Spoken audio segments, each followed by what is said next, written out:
Hola, ¿qué tal? Buenos días, buenas tardes, buenas noches, dependiendo del horario en que estés revisando esta clase.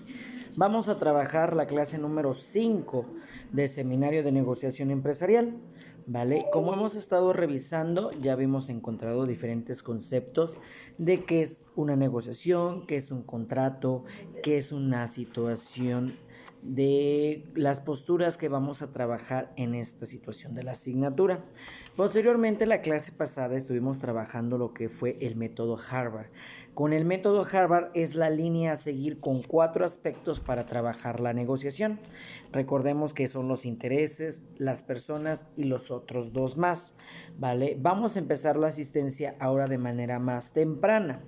Por esa situación más temprana es el minuto 1 y apenas vamos iniciando esta situación. La asistencia que vamos a trabajar es: colócame aquí abajo el like de siempre y aparte colócame el método Harvard, sus 4 aspectos que vamos a estar trabajando, ¿vale? Con esos 4 aspectos nosotros vamos a identificar cómo vamos a seguir trabajando con esta parte de la negociación.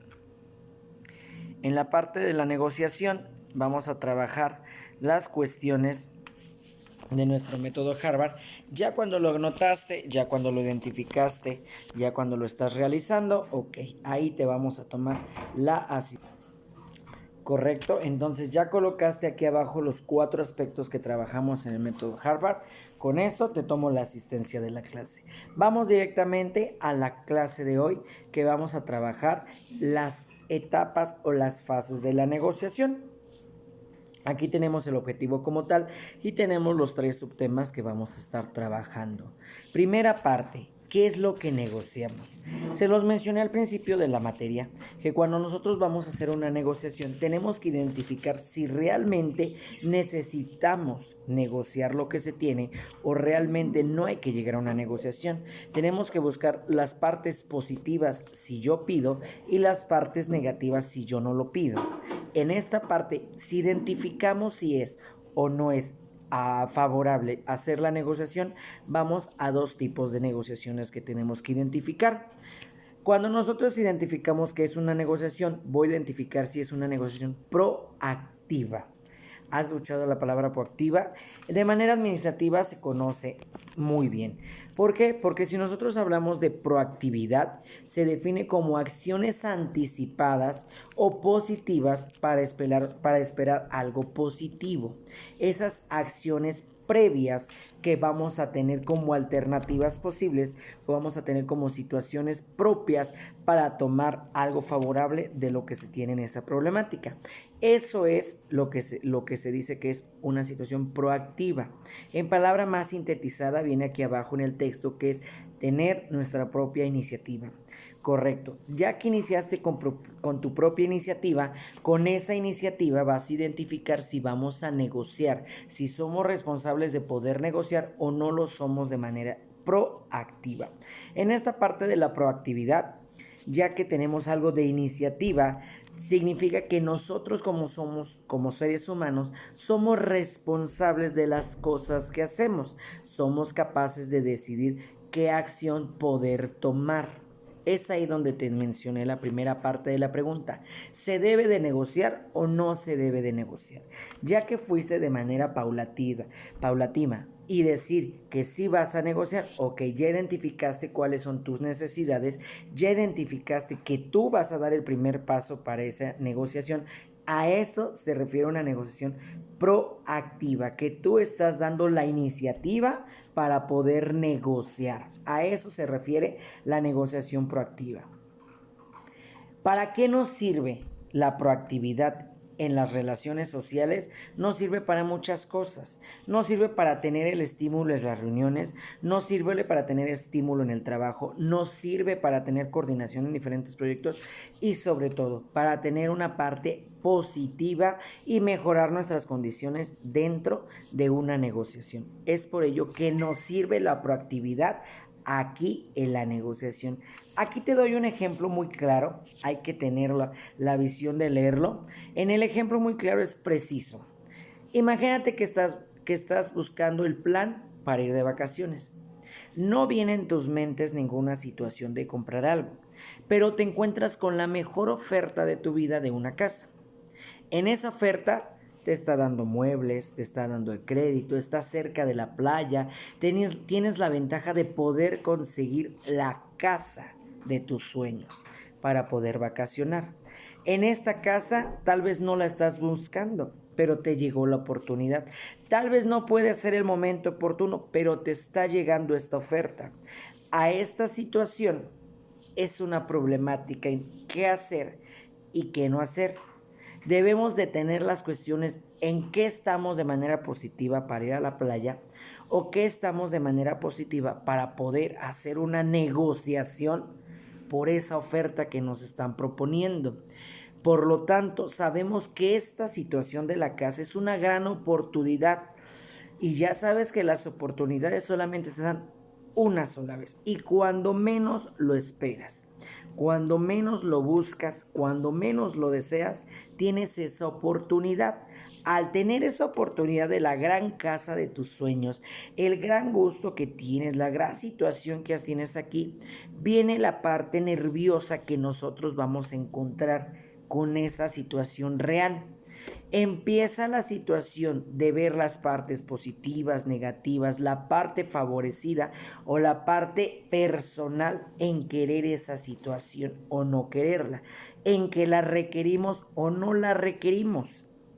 En esta parte de la oportunidad vas a dialogar con tu persona y con personas contextas, porque ahí en el ejemplo te da un contexto con las personas contextas, que es tu pareja y los hijos, en explicarte que te llegó esa oferta. En explicar esa oferta puede ser que vas a dar tus ventajas en que sí se puede o vas a dar tus ventajas en el que no se puede. Al tener esas ventajas de que sí y no, vamos a empezar a hacer una parte de negociación. Las posibles alternativas y las hipótesis de las cuestiones que vamos a estar trabajando.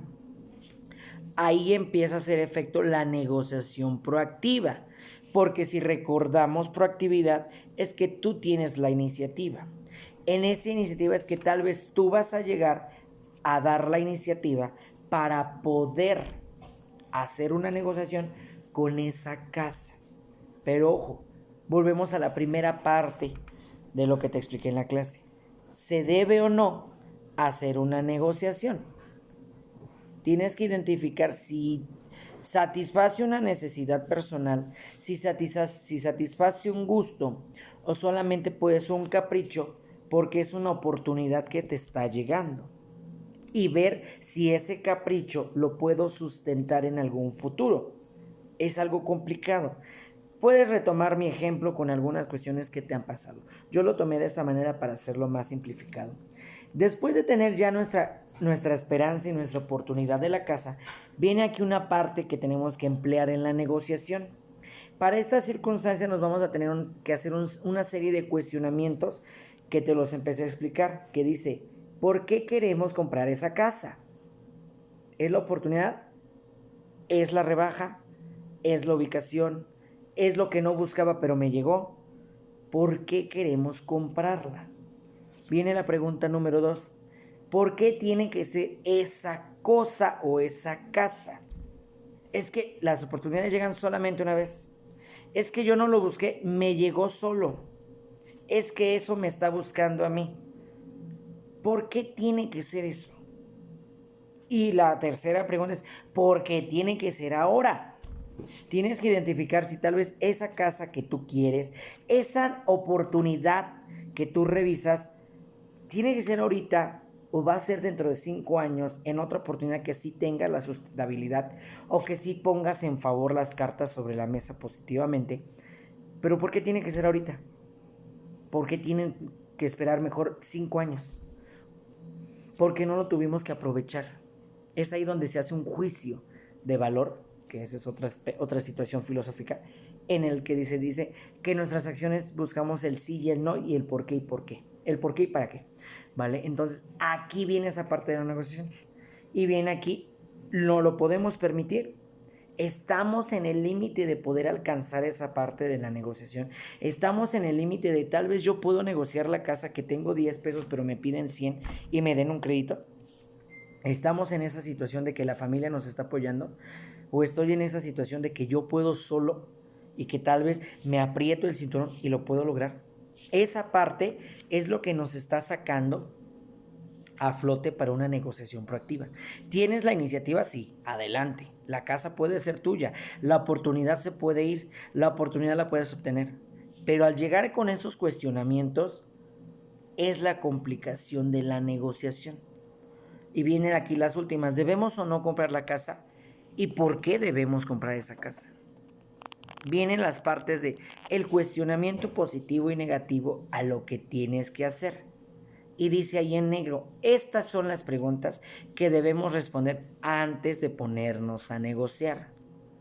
Tú tienes la oportunidad, tienes la iniciativa, pero antes de hacer una negociación, identifica los aspectos positivos y negativos que vas a hacer. Aquí tiene un claro ejemplo de un aspecto físico, de una oportunidad para hacer una negociación. Dentro de tu contexto administrativo, tienes otras oportunidades, el ascender, el buscar trabajo, el encontrar un beneficio en otra empresa. Tienes que hacerte este debate personal y social, si se puede o no lograr una negociación.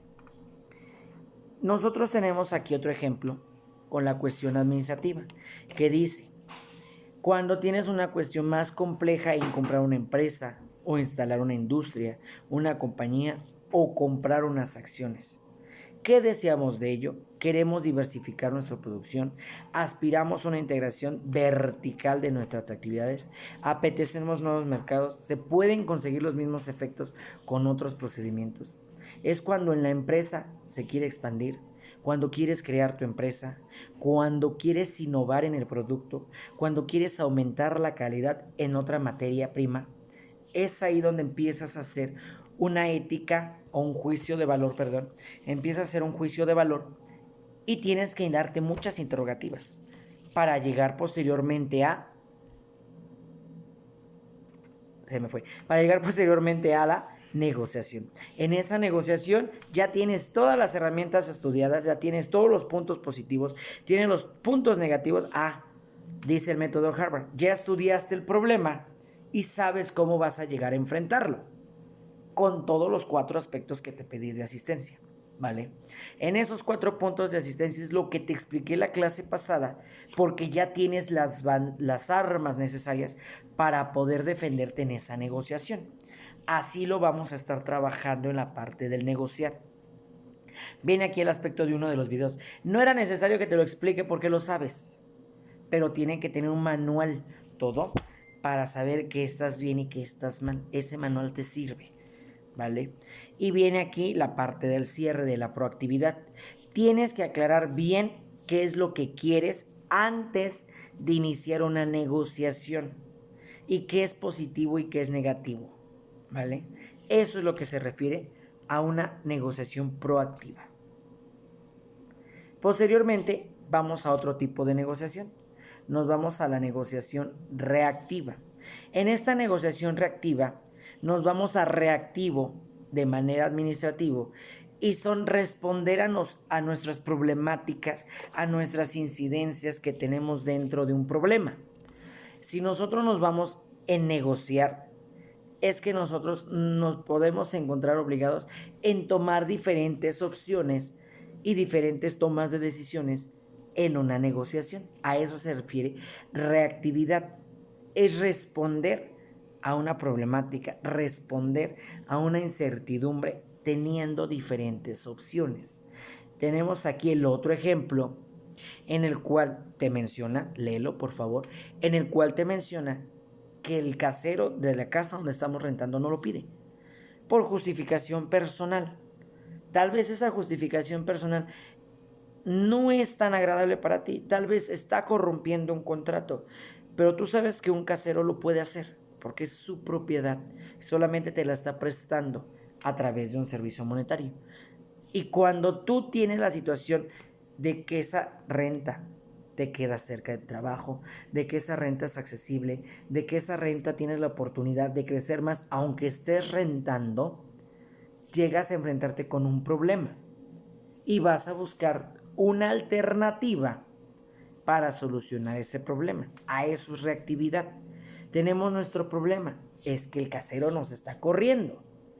Ahora, ¿qué voy a hacer para que no me corra? Si yo quiero defender esa parte de la renta.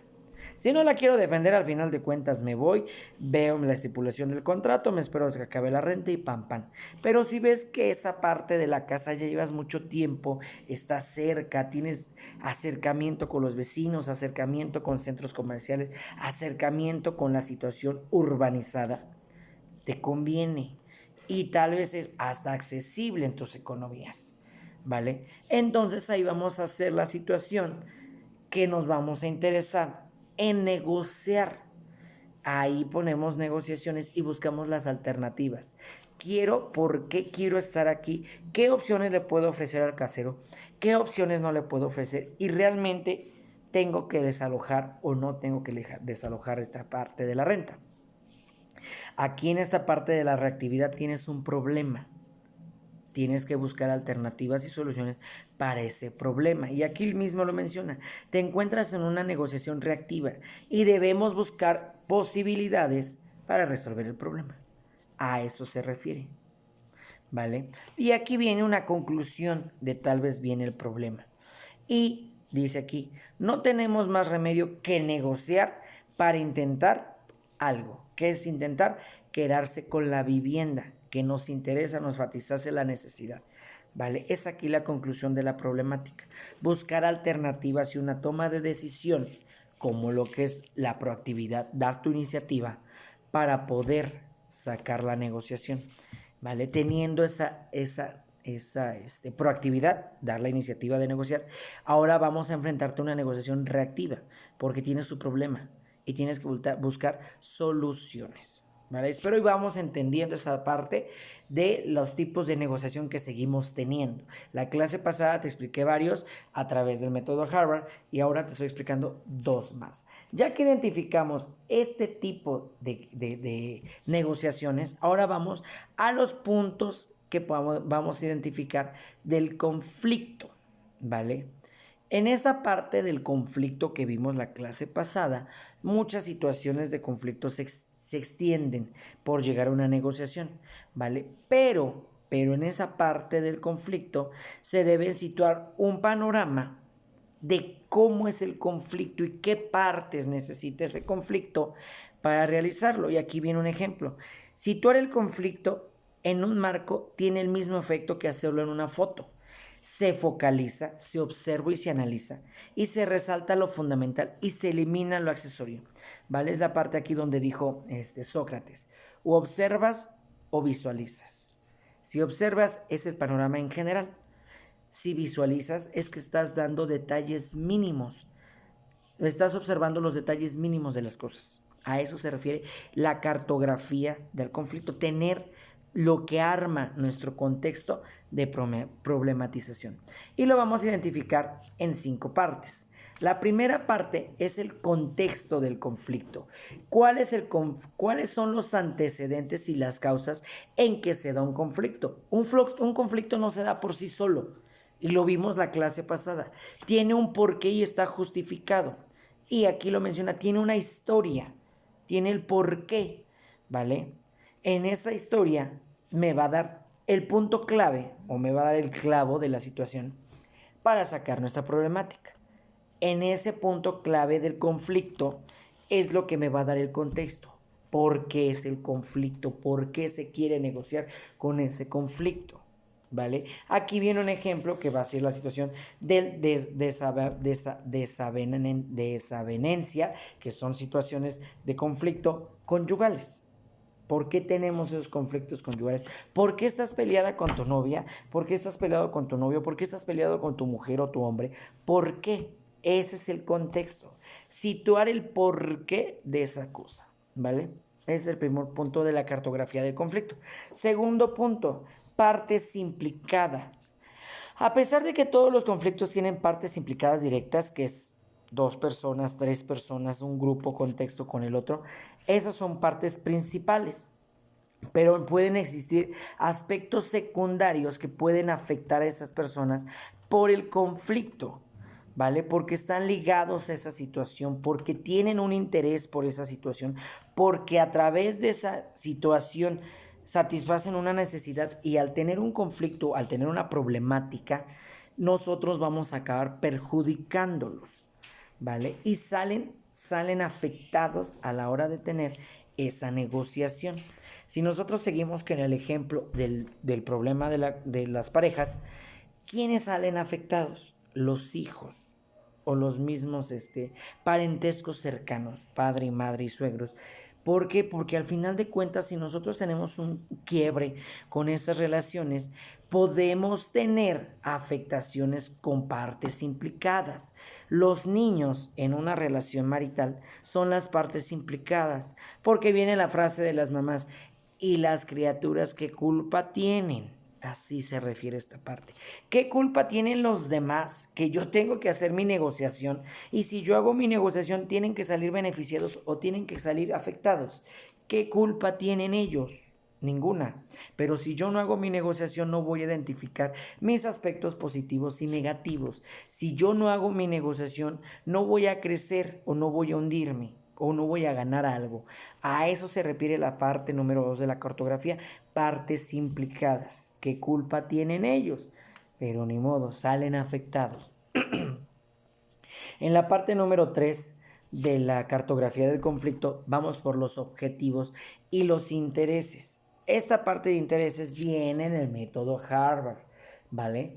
Y lo especifiqué en la clase pasada. Los objetivos son los puntos o la posición que voy a tomar por la parte de mi conflicto. Y los intereses son los motivos que me van a mover a realizar una negociación dentro de este conflicto.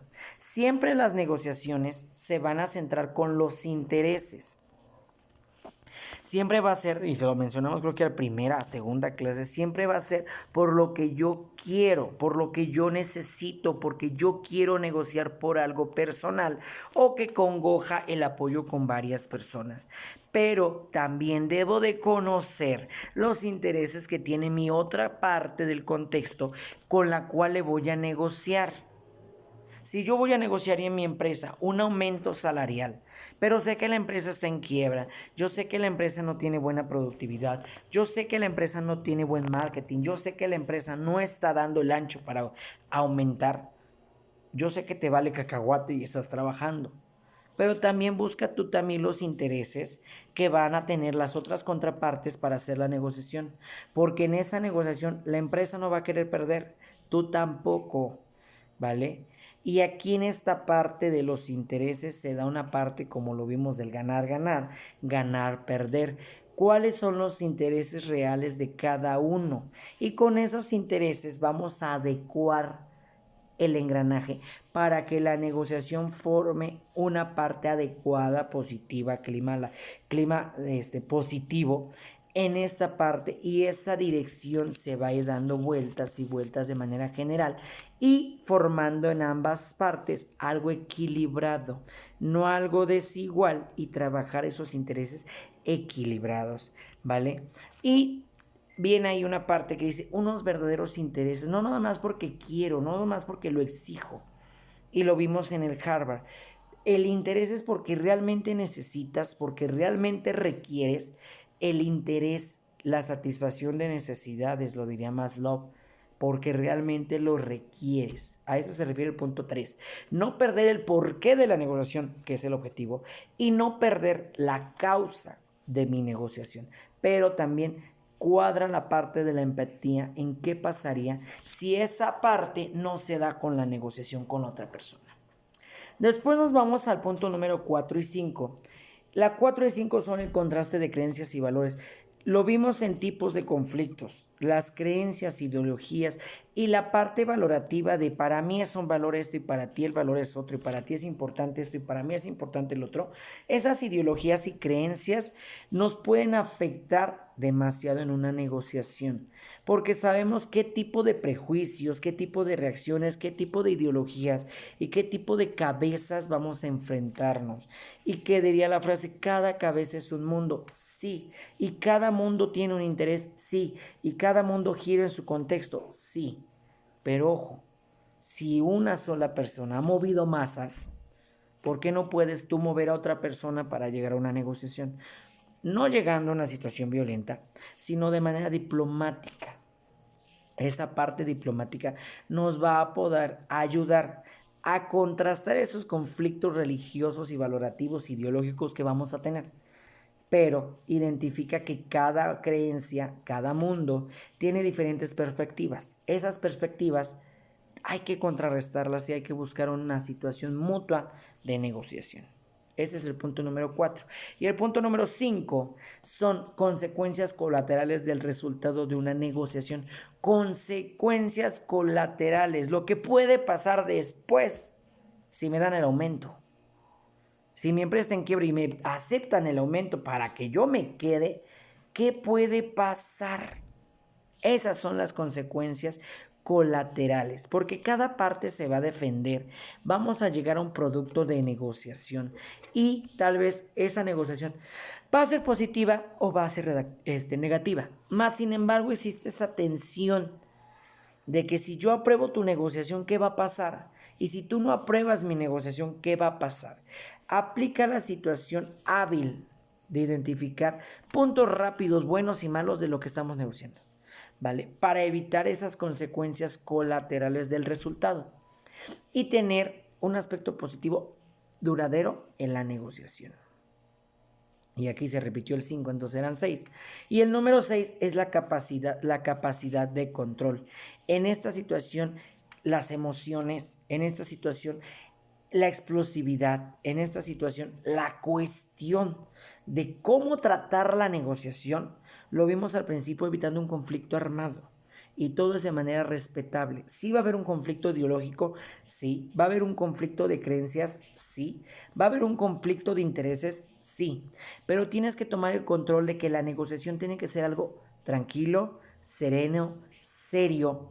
¿Por qué? Porque no podemos hacer una bomba para una mini negociación que se puede, ¿vale? Si nos seguimos en el ejemplo del cónyuge, de la pareja del cónyuge, alguno de los dos va a querer pelear hasta encontrar el por qué le fuiste infiel, hasta encontrar el por qué tienes otro matrimonio, hasta encontrar por qué escondiste que tienes una cuestión de problemas.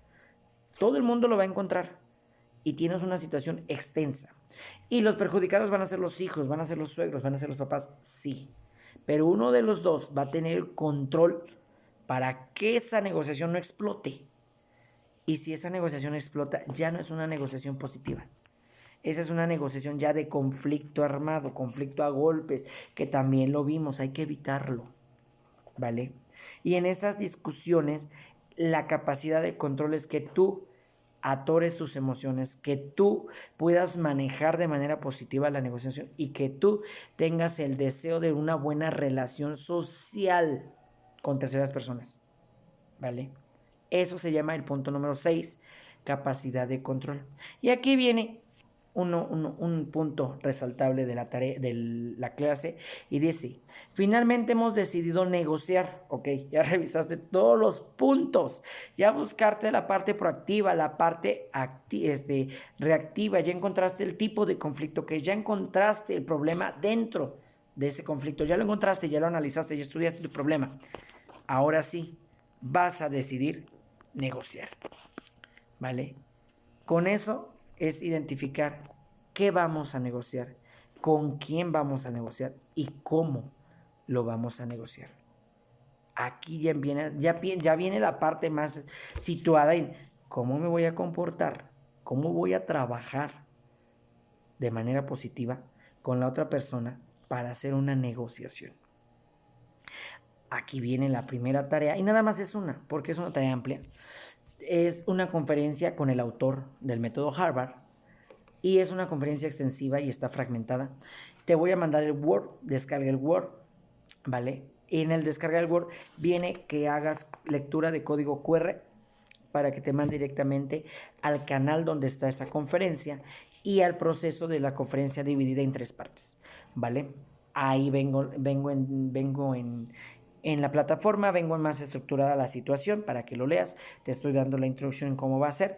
No lo pude cargar a mi canal, tengo dificultades técnicas con mi teléfono, que es diría un Twitter. Y tengo problemas técnicos, entonces ahorita estoy pidiendo un celular prestado para estas situaciones. Creo que hasta la cámara se ve mejor, ¿vale? Por lo tanto, ahora te lo dejé en código QR para trasladarte directamente a la conferencia y que puedas trabajarlo, ¿vale? Ya teniendo aquí la situación y aquí viene el cierre. Quizá le viene muy bien. Ay, no, lo repetí. Ay, sí, lo repetí, se repitió. Son 15 diapositivas. Esta no le hagan caso. Entonces, aquí viene la cartografía del conflicto, la situación proactiva y activa y solamente una tarea, ¿vale? Recordemos que ya viene la próxima semana tu examen. Te lo voy a mandar. Todavía tenemos la otra semana, el lunes clase y el otro sábado ya te mando tu examen, ¿vale? Ya vamos a empezar a trabajar más la parte de tu armadura de la negociación empresarial y recuerda que tienes tu primer proyecto de la temporada. Ya tienes que haber acabado ese libro, ¿vale? Del autor, se me olvidó el nombre. Es que si digo uno, tal vez me equivoque. Se me vino otro nombre. Vale, tienes tu proyecto, espero lo trabajes. Cualquier situación, estoy a tus órdenes. Un gusto saludarte y nos vemos. Recuerda, no olvides ponerle un like y recuerda que en cada clase te pido asistencia. Y en esa asistencia tiene una parte que me tienes que escribir en el texto. ¿Vale? Un gusto, hasta luego.